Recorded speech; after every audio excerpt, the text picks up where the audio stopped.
নমস্কার বন্ধুরা, সবাইকে বিলফুড বিডি পরিবারের নতুন আর একটা ভিডিওতে স্বাগত জানাই। আজকে আমি তৈরি করব টমেটো সস। আর এই সময় বাজারে অল্প দামে টমেটো কিনতে পাওয়া যায়। বন্ধুরা, আমি কিভাবে টমেটো সস তৈরি করি সেটা দেখতে হলে সম্পূর্ণ ভিডিওর সাথে থাকতে হবে। চলুন বন্ধুরা, এখন রান্নার কাজ শুরু করি। প্রথমে টমেটোগুলো সুন্দর করে পরিষ্কার জল দিয়ে ধুয়ে নেব।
এখানে আমি 2 কাপ জল নিয়েছি, ফুটিয়ে 1 কাপ করে নেব। আর এর মধ্যে দিয়ে দেব কিছু গরম মশলা।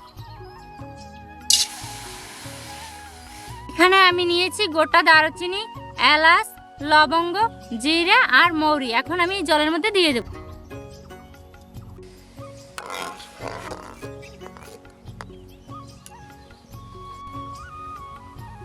বন্ধুরা, জলটা ফুটিয়ে আমি 1 কাপ করে নিয়েছি। এখন মশলাগুলো সেঁকে নেব।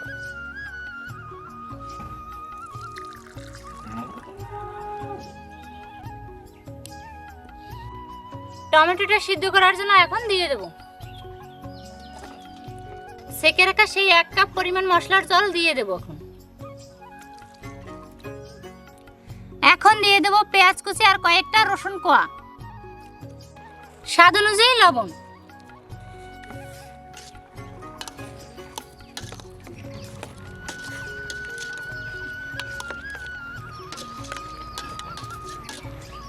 এখন ঢেকে দিয়ে সেদ্ধ করে নেব।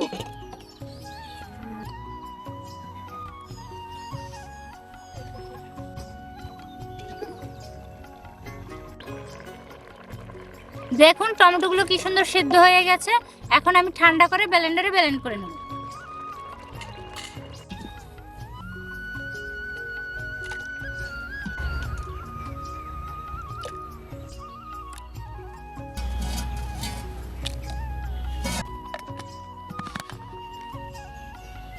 বন্ধুরা, এখানে তো কারেন্টের ব্যবস্থা নাই, তাই আমি বাড়ি থেকে ব্লেন্ডারে ব্লেন্ড করে নিয়ে আসছি।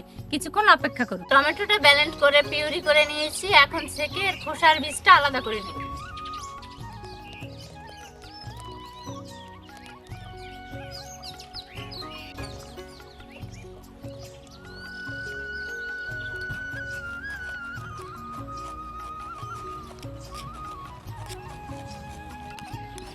বন্ধুরা, টমেটোর পিউরিটা থেকে এতটা বীজ আর খোসা বের হয়েছে। আমি বাকিটাও এভাবে সেঁকে নেব।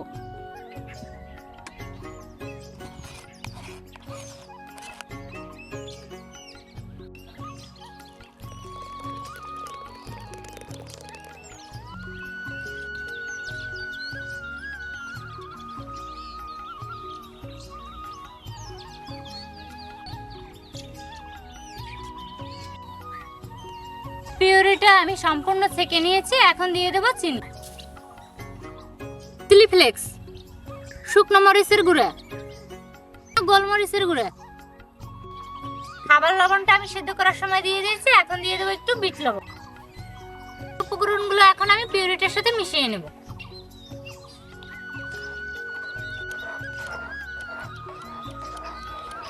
বন্ধুরা, এই পিউরিটা আমি ততক্ষণ জাল দেবো যতক্ষণ এর ভিতরের জলটা না শুকায়।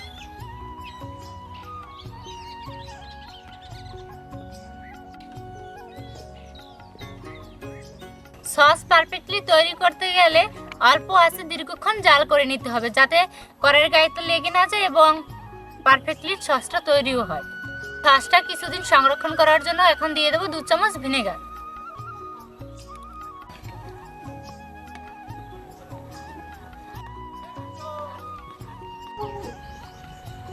বন্ধুরা, সসটা পারফেক্টলি তৈরি হয়েছে কিনা তা আপনাদের দেখিয়ে দিচ্ছি। দেখুন বন্ধুরা, থালাটা আমি কাট করার পরও একটু টমেটো সস থেকে জল বের হচ্ছে না, তার মানে সসটা পারফেক্টলি তৈরি হয়ে গেছে। এখন আমি নামিয়ে নেব। বন্ধুরা, সসটা আমার তৈরি করা হয়ে গেছে। এখন বাটিতে তুলে ঠান্ডা করে নেব, পরে বোতলে সংরক্ষণ করে নেব।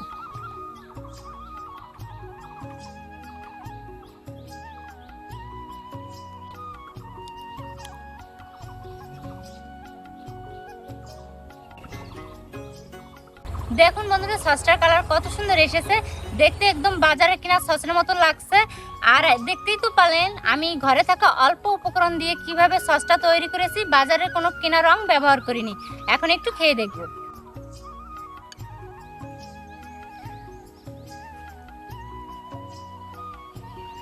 বন্ধুরা, সসটা খেতে খুব অসাধারণ হয়েছে। এটা যে কোনো স্ন্যাক্স বা ভাজাপুরের সাথে খেতে জমে যাবে একদম। বন্ধুরা, আরেকটা অনুরোধ, আপনারা আমাদের চ্যানেলটিকে লাইক ও সাবস্ক্রাইব করে আমাদের পাশে থাকবেন। সবাই ভালো থাকবেন, সুস্থ থাকবেন। ধন্যবাদ, দেখা হবে পরবর্তী ভিডিওতে।